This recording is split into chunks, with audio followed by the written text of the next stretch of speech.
Hey guys, so this is my second review of the Piaggio MP3 500 IE.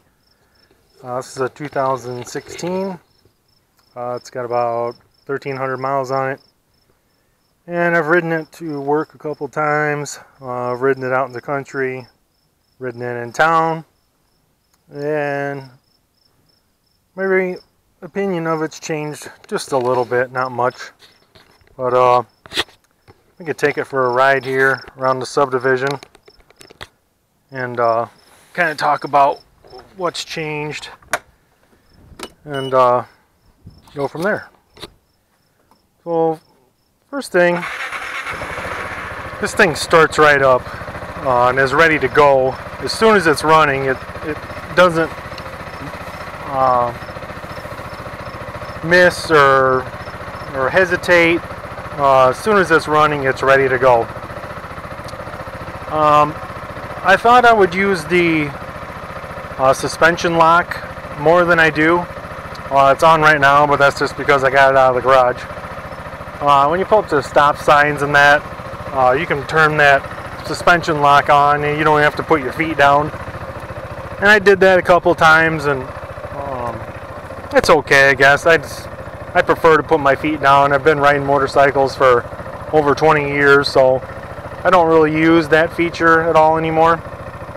A couple of negatives I noticed. The gas mileage is not that great. It's about 50 miles a gallon, which, and you can buy a new 1800cc Harley Davidson and you're going to get 50 miles of the gallon.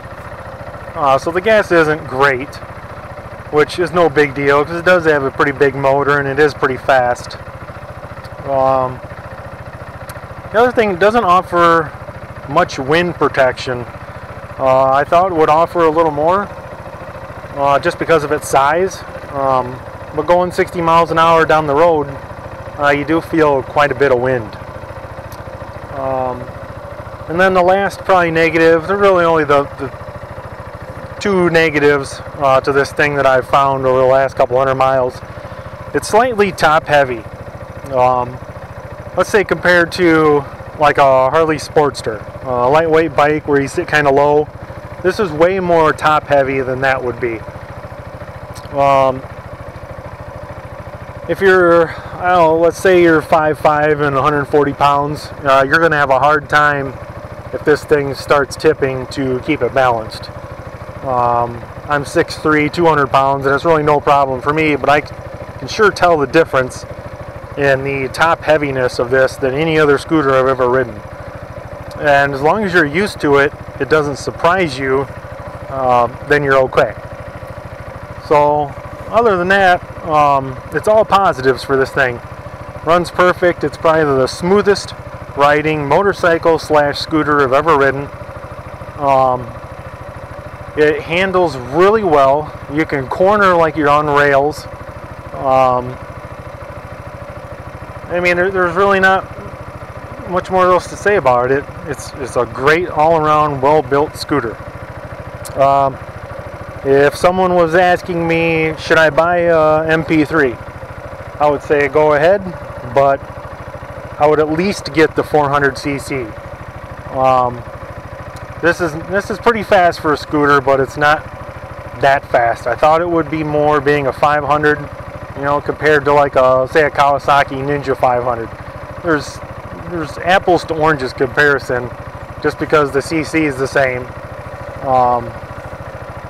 But like I said, I'm more used to motorcycles, and this thing isn't as fast as what I would think it would be for a 500cc.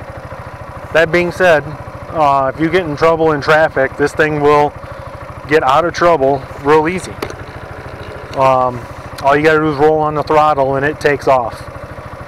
I did do a couple top speed runs and it does get to 90 miles an hour pretty quick. I believe I saw about 96 miles an hour on flat straight, and that's pretty darn fast for a scooter. So even to say this is a scooter is kind of a stretch. It feels more like a motorcycle than a scooter. But long story short, it's a lot of fun. It's really well built. and we'll take a little ride around the subdivision here. And I'm going to do a flat out straight run from about 0 to 60 just so you guys can see what kind of power it has. So you noticed I did have the suspension lock on. As soon as you give it gas, that suspension lock comes off. One mistake you don't want to make is roll on the throttle and then let off right away, because you'll feel that top heaviness and you're going to want to get your feet down right away.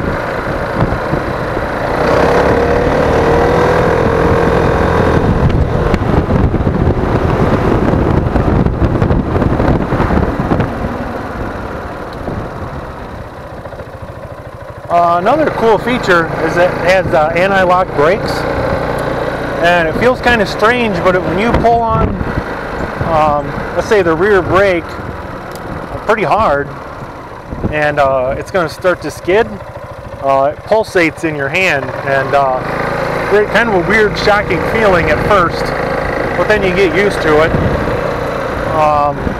Let's say you're coming up to a stop sign, and you're going a little too fast and you kind of hit the brake a little hard and it's a little bit of loose gravel or something. You're not going to skid out on this like you might a traditional scooter. If you're experienced, then you can modulate that brake handle so it does not lock up the rear wheel. But for a beginner, the anti-lock brake system is pretty sweet. It works really well.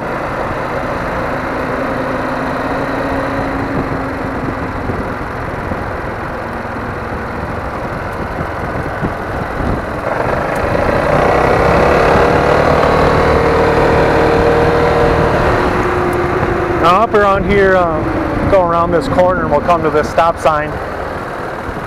I'll go from a dead stop, I'll go full throttle, and once I hit 60 miles an hour, I'll say 60. You guys can kind of tell, you know, maybe it's 4 seconds, maybe it's 5 seconds, I'm not sure how fast it is, but I'll keep my eye on the speedometer, and when I say 60, you guys will know pretty much by the video timing how long it took me to get there. We'll wait for this other car to go so there's nobody in my way. I don't want to rear end somebody. We'll let them get a little bit ahead and go from there. Alright, so here we go. We're at a dead stop. I'm going to go full throttle. When I say 60, you guys can see how fast it goes.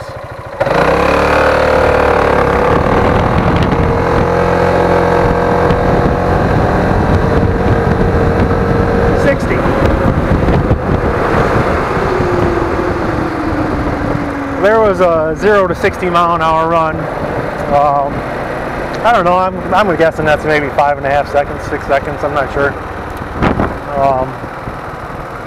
It's definitely fast for a scooter, but you're not going to win no races with it.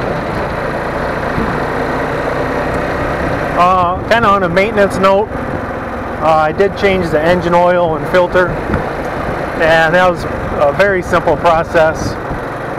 Took maybe 10-12 minutes tops. I changed both spark plugs. That's maybe 5 minutes after you get your tools out. And the rear gear oil, I changed that as well, and that's another 10-minute job tops. So you can fully service this bike maybe in about 40 minutes. And I also put a brand new battery in it just to be on the safe side. I didn't trust that original battery. The voltage was reading kind of low, around 12.6 volts. And with it running, it should be closer to 14. So I replaced the battery, and that was maybe a 3-4 minute job as well. So hopefully you guys maybe learned something, maybe you didn't learn something from this kind of second review, as I've been riding it for the last week or so, and helps you make a decision on whether or not you'd want to buy one, and go from there. So thanks for watching.